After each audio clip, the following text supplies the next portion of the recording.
Hi everyone. Winter में leafy green vegetables बहुत ही ज़्यादा लगाए जाते हैं और हमें मार्केट में भी बहुत ज़्यादा दिखने को मिलते हैं। तो यहाँ पे ये है स्प्राउट चने हैं जिसे मैं लगाऊंगी यहाँ पे। इसके लिए मैंने मिट्टी को तैयार किया है गोबर की खाद एंड नीम के पत्ते डालकर। ये मेरी मिट्टी रेडी है और ये मैंने 2 दिन पहले सोक करके रखा हुआ चना है जो स्प्राउट हो गया है।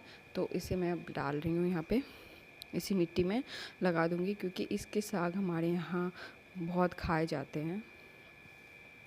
तो इसके लिए इस तरह से इस मिट्टी में डालकर एंड देन ऊपर से बस इस तरह से हल्के हाथों से मिक्स कर देना है जिससे कि मिट्टी के अंदर ये खुद ही दब जाए। और इस तरह से हम डालकर एंड ऊपर से वाटरिंग अच्छे से करनी है हमें जिससे कि ये डीपली चला जाए अंदर तक।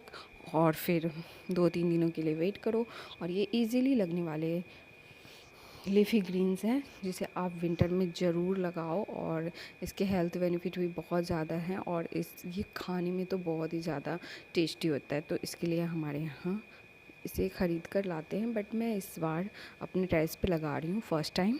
एंड यहाँ पे फिर लगाने के बाद अच्छे से वाटरिंग करनी है जिससे कि ये पूरी मिट्टी गीली हो जाए। एंड देन 2-3 दिनों बाद ही हमारे सारे स्प्राउट्स बाहर आ गए थे और अच्छे से इसकी ग्रोथ हो गई।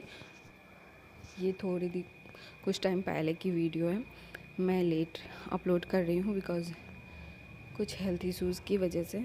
तो please guys like share subscribe करो, प्लीज़ सपोर्ट करो। ये देखो, ये 3-4 दिनों के बाद की ही ग्रोथ है, अच्छी खासी ग्रोथ दिख रही है।